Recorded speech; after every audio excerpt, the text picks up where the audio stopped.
किंतु प्रभु, शोध के पश्चात मुझे ज्ञात हुआ इसके उपचार के लिए दिव्य जड़ी बूटियों की आवश्यकता होगी। मृत संजीवनी, विशल्यकर्णी, सुवर्णकर्णी और संधानी। किंतु सुषेण जी, ये चारों बूटियां तो दुर्लभ हैं। लंका में इनका होना असंभव है। आप सत्य कह रहे हैं विभीषण जी, ये जड़ी बूटियां यहां उपलब्ध नहीं हैं। ये मात्र हिमालय क्षेत्र स्थित द्रोणगिरी पर्वत पर ही उगती हैं। इन्हें लाने के लिए सुदूर उत्तर दिशा की यात्रा करनी होगी और इन्हें लेकर सूर्योदय के पूर्व वापस भी आना होगा। मेघनाद, तुम तो क्या, तुम्हारा पिता रावण भी हनुमान को रोक नहीं पाएगा। लक्ष्मण जी की रक्षा के लिए ये रामदूत हनुमान सुषेण जी को लेके ही जाएगा। जय श्री राम।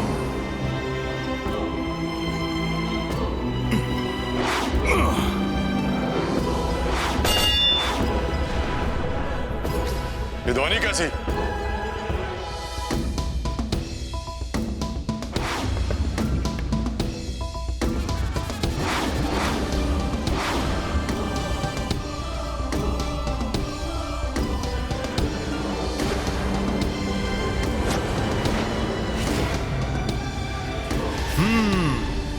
तो मेरी युक्ति काम कर ही गई।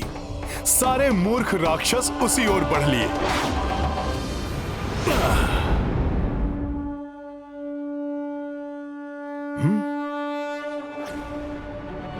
एक कार्य करता हूं, सुषेण जी को भवन सहित ही उठा ले जाता हूं।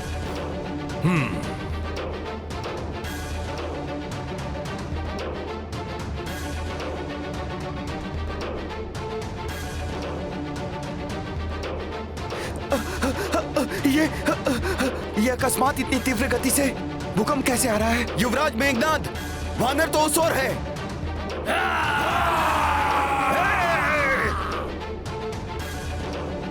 इससे तो मेरे यंत्र टूट जाएंगे।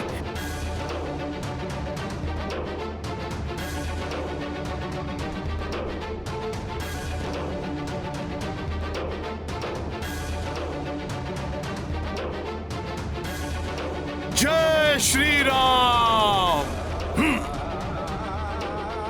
वानर! काका कुंभकर्ण के हाथों से तो जीवित बच निकले थे लंका से, किंतु इस बार मेरे मायावी खड़ग से नहीं बच पाओगे तुम।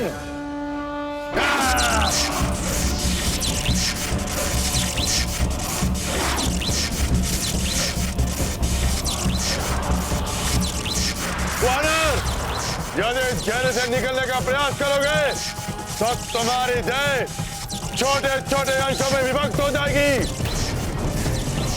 और साथ ही नष्ट हो जाएगा रक्तवाद सुषेण का आवाज भी, और अंत हो जाएगा व्याधराज सुषेण का। जय श्री राम। ये वानर पुनः बच निकल गया।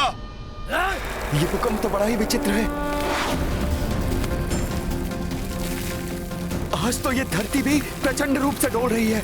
कहीं ये सब कुछ युवराज मेघनाद के चलाए हुए ब्रह्मास्त्र का प्रभाव तो नहीं हो रहा है?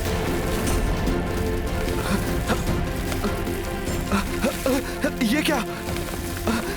ये मेरा पूरा भवन ही आकाश में उड़ा जा रहा है। ये कैसी माया है?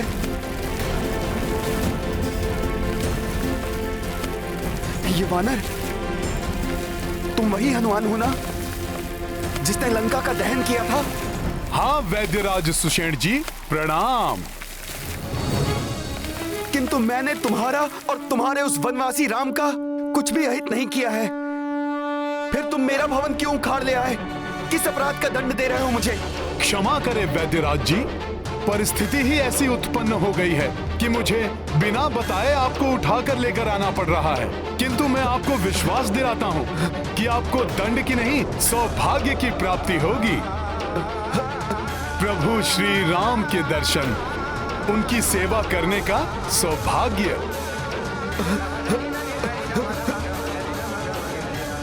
उनके अनुज लक्ष्मण जी का जीवन संकट में है। अपने उपचार से उनकी रक्षा करके प्रभु की व्याकुलता समाप्त करनी है आपको।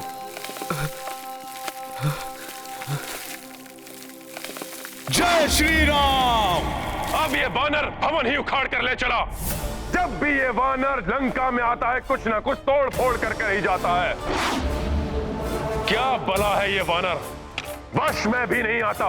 इस वानर के रहते हुए हमारी कोई भी युक्ति सफल नहीं हो सकती। पिताश्री, पुनः अपनी पराजय गाथा मत सुनाओ मुझे। सब कुछ ज्ञात है। वो तुच्छ वानर पुनः तुम्हारे नेत्रों में धूल झोंक कर चला गया। किंतु अब उसके नेत्रों में ऐसी धूल झोंकूंगा मैं कि अपने नेत्रों को मलने के अतिरिक्त और कुछ नहीं कर सकेगा वो तुच्छ वानर।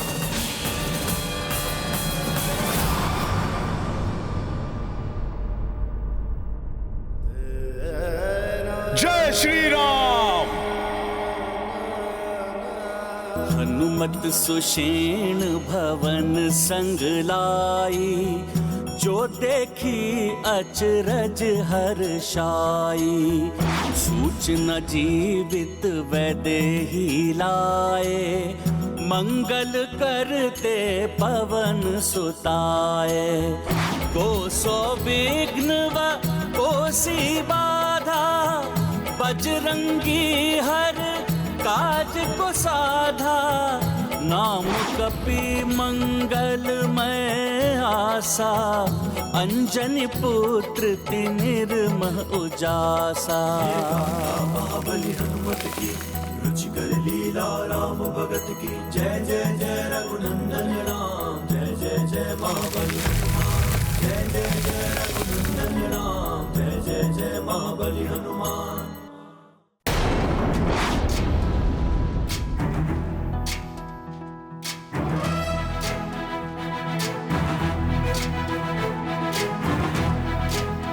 प्रभु प्रभु प्रभु प्रभु प्रभु, माता सीता जीवित हैं।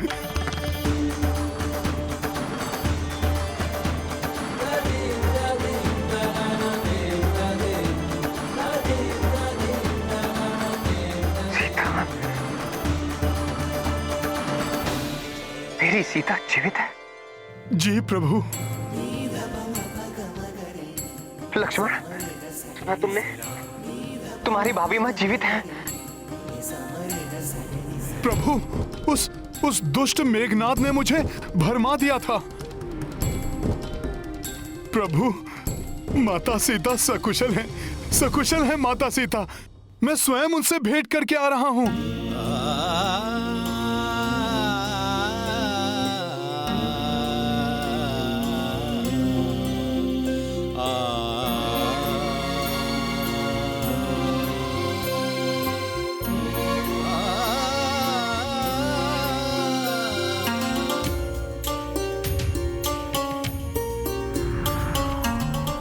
प्रभु, प्रभु मुझे क्षमा कर दीजिए। मैं माता के उस माया रूप को देखकर अपनी सुध-बुध गंवा बैठा था। मेघनाद की माया को सत्य मानकर घोर कष्टदायी समाचार सुनाया था मैंने आपको। प्रभु, मैंने आपको कितनी पीड़ा दी, मुझे क्षमा कर दीजिए प्रभु। नहीं हनुमान, दुखी मत हो। मैं भी तो भ्रमित हो गया था ना। ऐसा असीम स्नेह के कारण होता है। तुम असीम मातृ प्रेम के कारण भ्रमित हुए और मैं पत्नी प्रेम के कारण।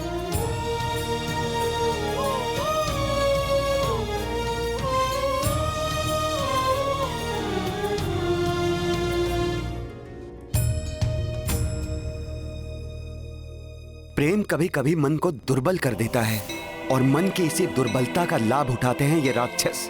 हनुमान ने जो कुछ भी देखा वो विद्युत जिह्वा द्वारा उत्पन्न की गई माया थी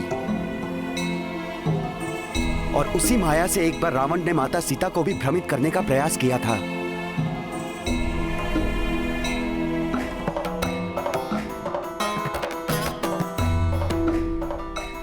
प्रभु, यही है वैद्यराज सुषेण जी। प्रणाम वैद्य जी। और सुषेण जी, ये हैं। सूर्य को किसी भी परिचय की आवश्यकता नहीं होती हनुमान। प्रभु के श्रीमुख मंडल का तेज स्वयं उनका परिचय दे रहा है। रक्ष वैद्य सुषेण का प्रणाम स्वीकार करे प्रभु। सुषेण जी, ग्रहण लग गया है सूर्य। मेरा तेज तो मेरे अपनों से ही था, किंतु अनुज लक्ष्मण और इन सब की ऐसी दशा ने ग्रस लिया है मेरे तेज को।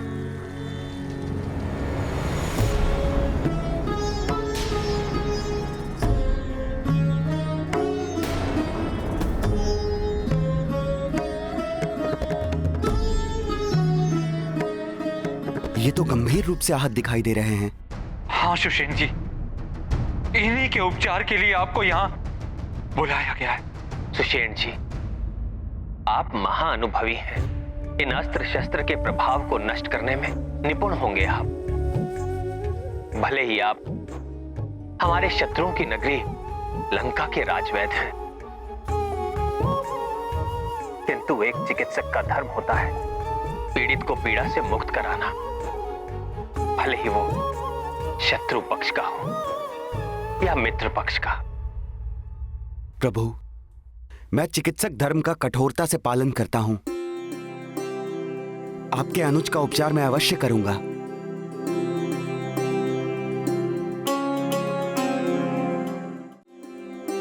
सुषेण जी, आप मेरे लक्ष्मण को इस भयंकर अवस्था से शीघ्र ही उबार लीजिए, जिससे हम इन्हें भी इनकी भाभी मां की कुशलता का शुभ समाचार सुनाकर हम सब आनंद उत्सव मनाएं।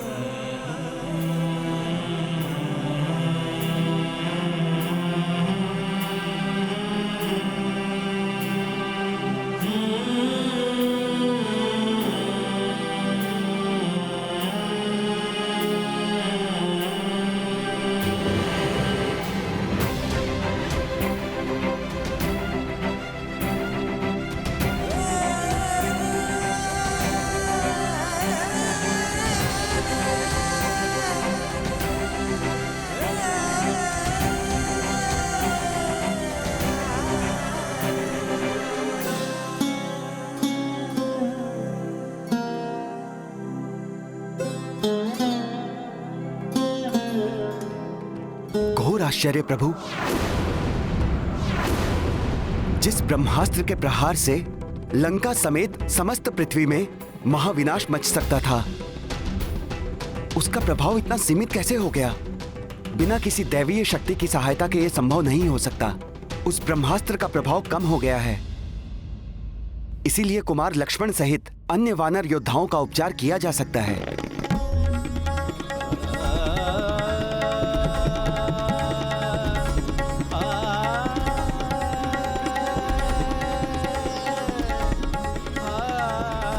सुषेण जी, आपने तो इस निराशा के अंधकार में अपने वचनों से आशा के दीप जला दिए, और जिस दिव्य शक्ति ने ये महाविनाश होने से रोका है वो कोई अन्य नहीं, महाबली हनुमान ही है।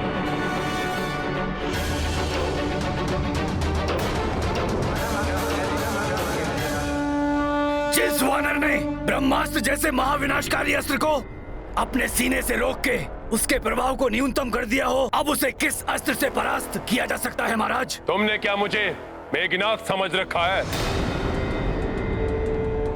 जो छोटी मोटी मायावी तलवार को लेकर निकल पड़ूंगा उस वानर को मारने के लिए।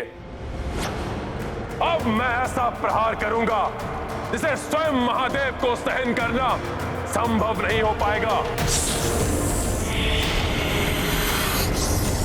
तो वो तुच्छ वानर क्या सहन करेगा उस वार को?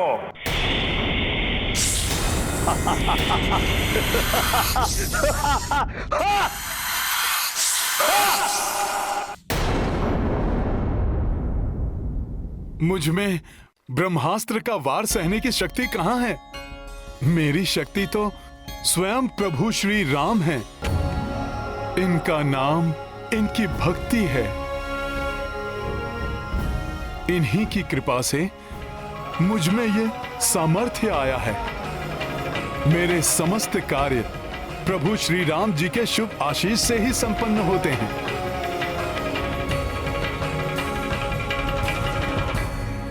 वैद्यराज जी, अब आपके उपचार कौशल का समय है। उपचार कीजिए लक्ष्मण भैया का। शीघ्र स्वस्थ कर दीजिए इन्हें। जिस समय मेघनाथ ने वो ब्रह्मास्त्र चलाया था, उसी क्षण मैंने उसके प्रभाव को निष्क्रिय करने के लिए औषधि बनाना प्रारंभ कर दिया था।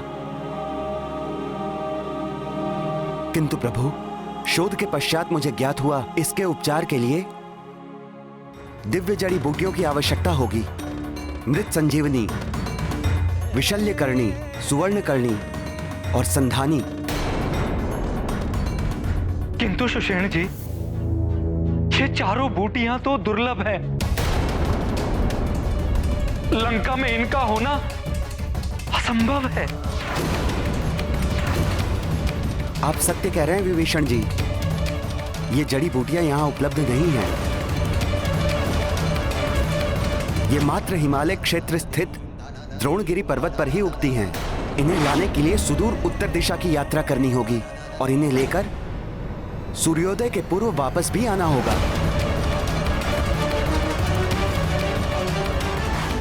माता लक्ष्मण को जीवित करने के लिए मुझे किसी भी प्रकार से सूर्योदय के पूर्व द्रोणगिरी पर्वत पहुंचकर दिव्य जड़ी बूटियां ढूंढ कर लानी होंगी। वानर अपनी तीव्र गति के कारण मेरे मायावी खड्ग से जीवित बच गया, किंतु पिताश्री, इसका अर्थ ये नहीं कि मेरा मायावी खड्ग अयोग्य है। वैद्यराज सुषेण इससे पूर्व की शत्रुओं की सहायता करें, मैं जाकर उनका वध कर दूंगा। कोई आवश्यकता नहीं।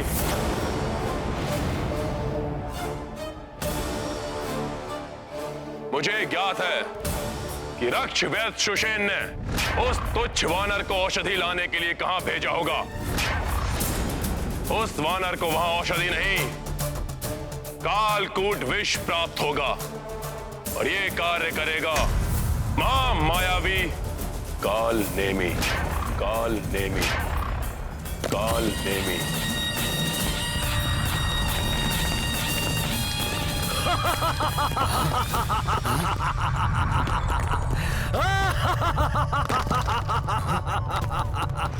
काल नेमी, ये तुम हो? काल नेमी, ये तुम हो? क्या तुम यहां आ चुके हो काल नेमी? क्या तुम आ चुके हो काल नेमी? काल नेमी,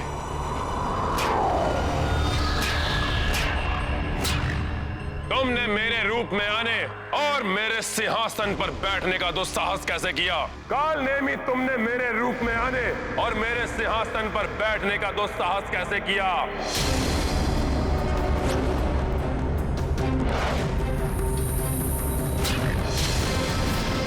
काल नेमी, मैं जानता हूं तुम किसी का भी रूप धारण कर सकते हो, परंतु मेरे धैर्य की परीक्षा मत लो। अपने वास्तविक रूप को धारण करो। काल नेमी, मैं जानता हूं तुम किसी का भी रूप धारण कर सकते हो, इसलिए मेरे धैर्य की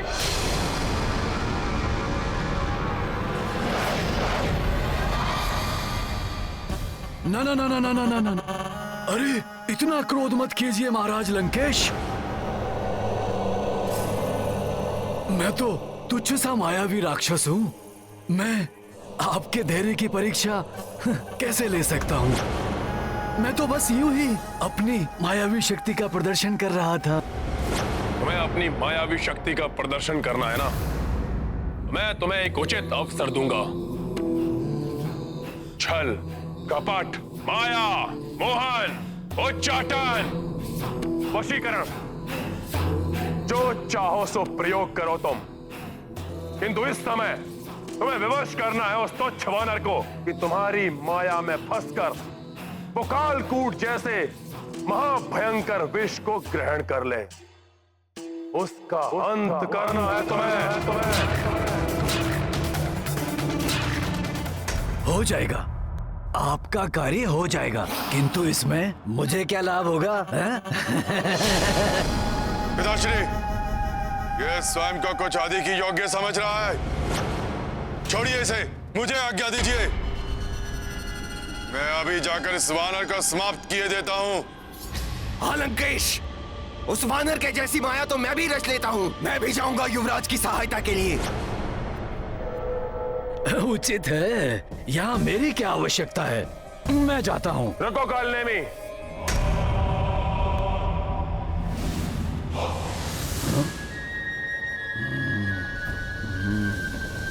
इन्हें बहुत अधिक अवसर दे चुका हूं मैं, हर बार असफल हुए हैं ये।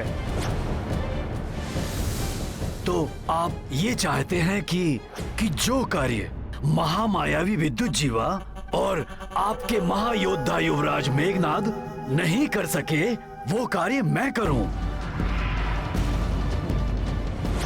और जहां तक मुझे ज्ञात है कि आप स्वयं भी तो महाबली वानर से तो समझ रहे हैं ना आप कि अगर मैं आपका कार्य कर देता हूं तो मेरा भी तो कुछ लाभ होना चाहिए ना।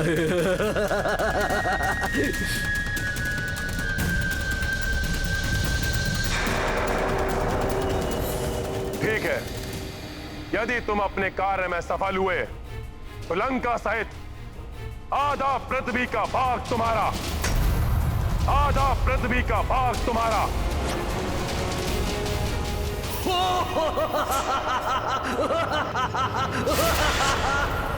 अब कार्य करने में आनंद आएगा।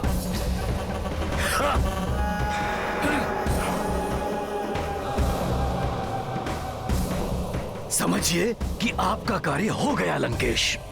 उचित है, किंतु स्मरण रहे, उस वानर का सामना करने से पूर्व तुम्हें कालिया नाग से कालकूट विष प्राप्त करना होगा।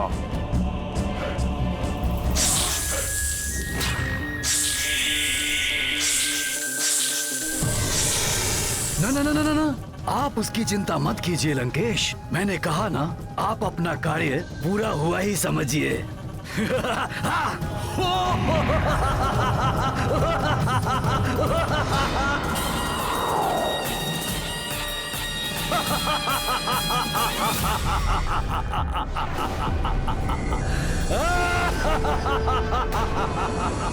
ये हंसने की ध्वनि कुछ परिचित सी प्रतीत हो रही है। ये विचित्र हंसी मायावी कालनेमी के अतिरिक्त अन्य किसी की भी नहीं हो सकती। हो सकता है भ्राता रावण यहाँ बचे हुए जीवित योद्धाओं को समाप्त करने के लिए उसे भेज रहे हैं, या कदाचित हनुमान जी को रोकने के लिए।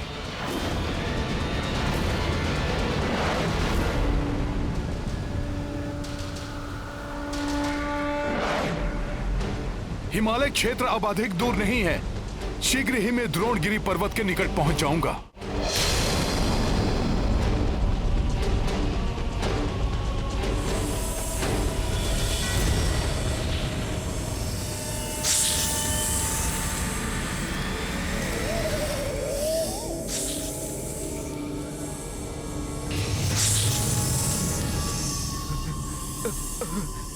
सपेरे,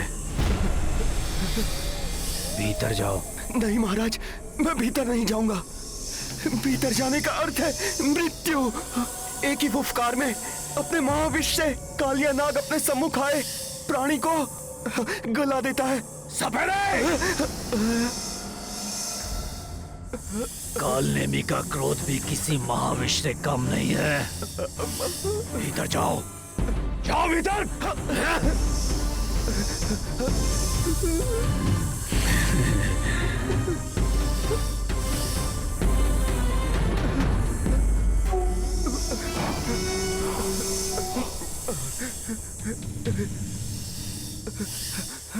सपेरे, चलो भीतर। बजाओ अपनी बीन। चलो।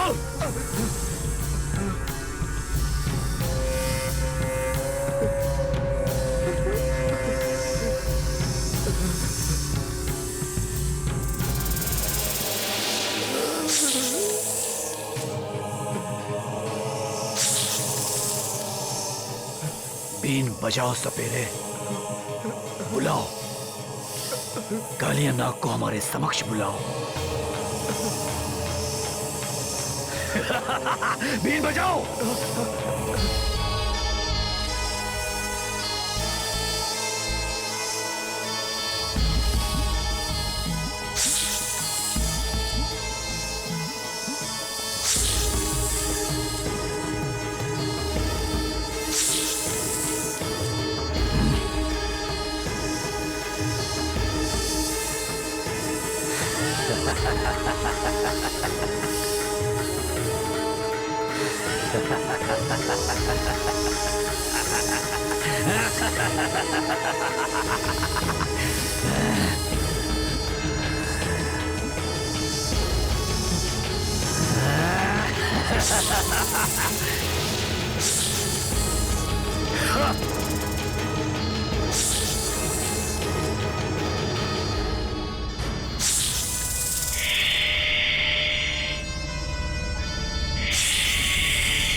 कालियानाग बस, बंद करो अपनी ये पुकार।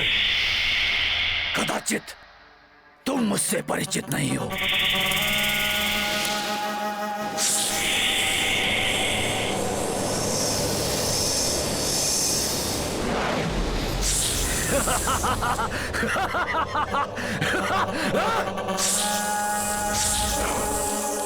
तुम ऐसे नहीं मानोगे।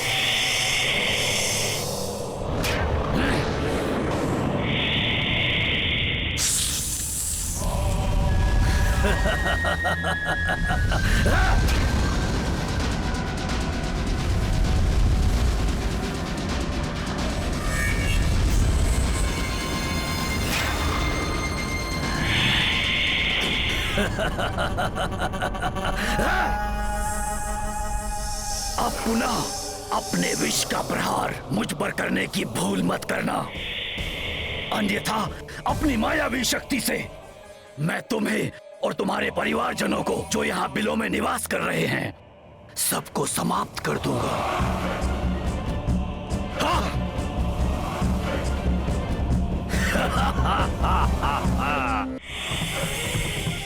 अतः मुझसे दूरी बनाए रखो और मेरे आदेश पर दृष्टि जमाए रखो, जैसा मैं कहता हूं।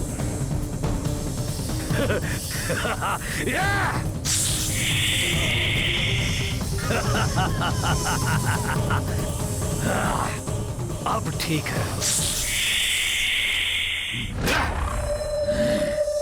अब ध्यान से सुनो, मैं यहाँ रक्षराज रावण का कार्य पूर्ण करने के लिए आया हूं।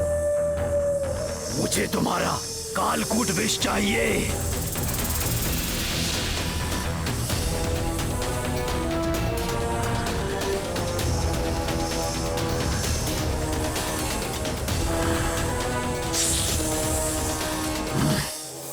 इस कमंडल में अपना कालकूट विष डाल दो।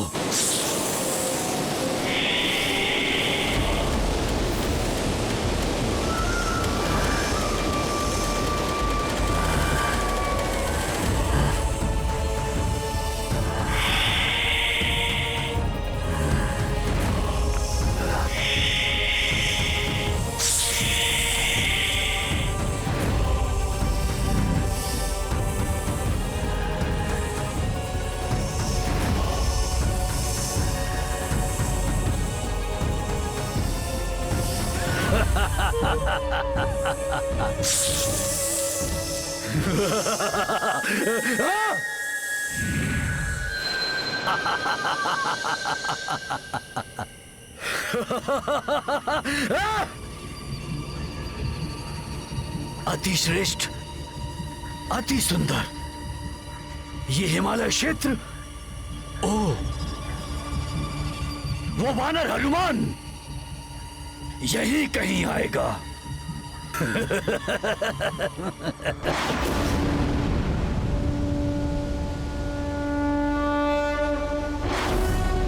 ये अद्भुत आभा। हनुमान जी, जब आप हिमालय क्षेत्र में पहुंचेंगे तो कैलाश पर्वत एवं ऋषभ पर्वत के मध्य आपको एक अन्य पर्वत दिखाई देगा। उस पर्वत की अपनी एक अद्भुत आभा है जो चांदनी में भी अधिक आलोकित प्रतीत होती है। तो ये है ऋषभ पर्वत और ये कैलाश पर्वत। पवित्र शिव कैलाश पर्वत को मेरा प्रणाम। इनके मध्य ये पर्वत, सुषेण जी ने जो विशेषता बताई थी उसके अनुसार तो यही द्रोणागिरी पर्वत प्रतीत हो रहा है। मुझे शीघ्र ही यहाँ से जड़ी बूटियां प्राप्त करके लौटना होगा। जड़ी बूटियां प्राप्त करना तो दूर, ऐसी माया रचूंगा कि मेरी माया में उलझकर ये कालकूट विष पीने को बाध्य हो जाओगे तुम हनुमान, और यही हो जाएगा तुम्हारा अंत।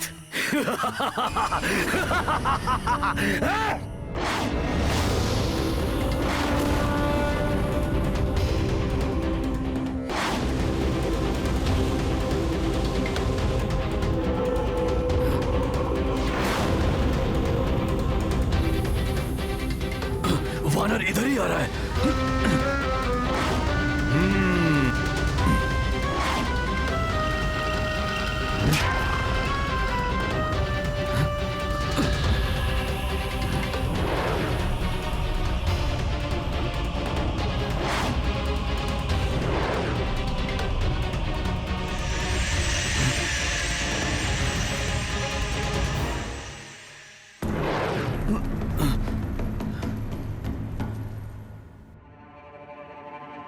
प्रतीत होता है हनुमान ने मुझे इस रूप में देख लिया है।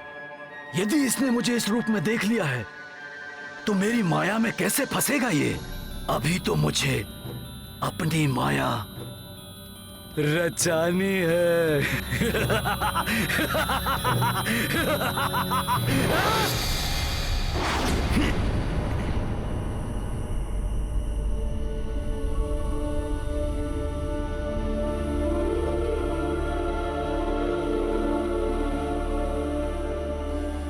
कहाँ होंगी वो जड़ी बूटियां?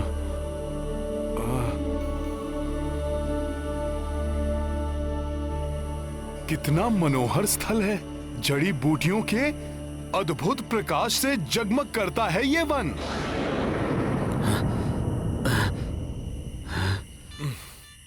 मैं तो सोच रहा था यहां मात्र कुल 4 जड़ी बूटियां होंगी जो सुषेण जी ने बताई थी।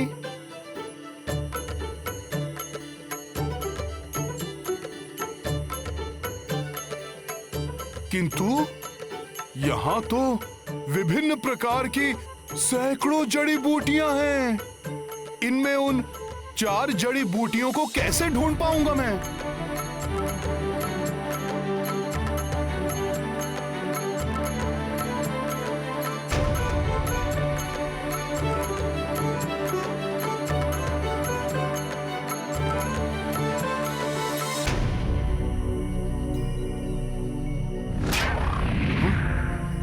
ये क्या? मेरे स्पर्श मात्र से ही इनकी आभा समाप्त हो गई।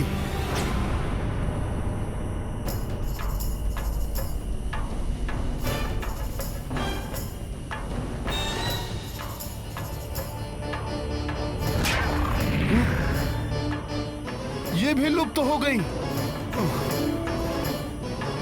ये तो बड़ी दुविधा उत्पन्न हो गई है। क्या करूंगा मैं?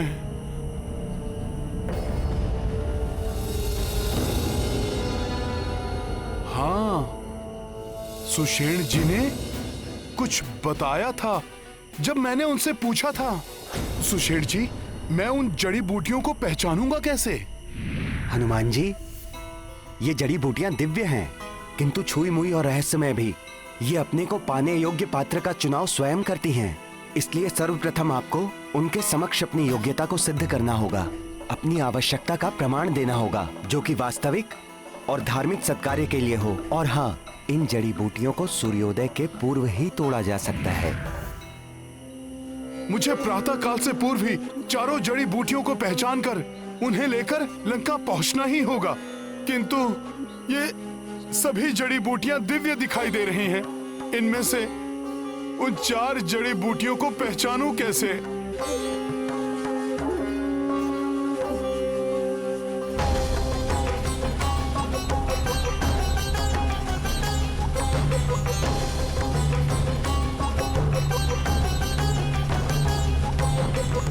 कोई ऋषिवर है वहां। कदाचित वो जड़ी बूटियों को पहचानने में मेरी सहायता ही कर दें।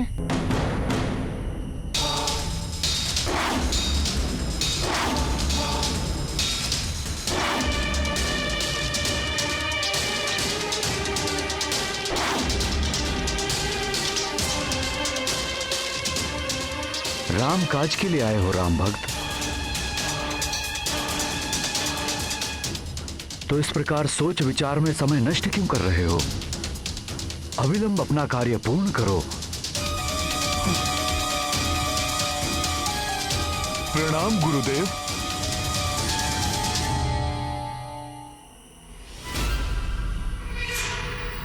असमंजस में मत पड़ो हनुमान। राम रावण के युद्ध पर तो हम ऋषि मुनियों की क्या, देवी देवताओं की भी दिव्य दृष्टि बनी हुई है। इसलिए मुझे तुम्हारे आने का प्रयोजन ज्ञात है। मुझे तो यहां तक ज्ञात है कि अंत में विजय श्री राम की ही होगी। ऋषिवर, प्रभु की विजय का विश्वास तो मुझे आरंभ से ही है। आप ऋषि मुनियों को भी ऐसा प्रतीत होता है, ये जानकर मुझे प्रसन्नता का आभास हो रहा है। अब मुझे विश्वास हो गया है, मेरे यहां आने के उद्देश्य में आप मेरी सहायता अवश्य करेंगे। हाँ हाँ, मैं तुम्हारी सहायता अवश्य करूंगा, परंतु इतनी लंबी यात्रा से आए हो, कुछ क्षण विश्राम कर लो। आओ, जल ग्रहण करो।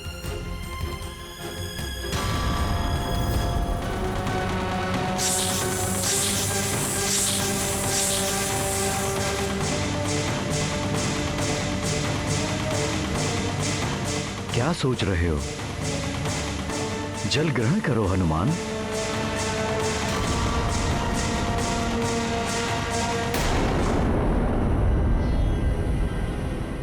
राम भक्त महाबली हनुमान को जानना है तो चैनल को सब्सक्राइब करें और बेल आइकॉन दबाना न भूलें।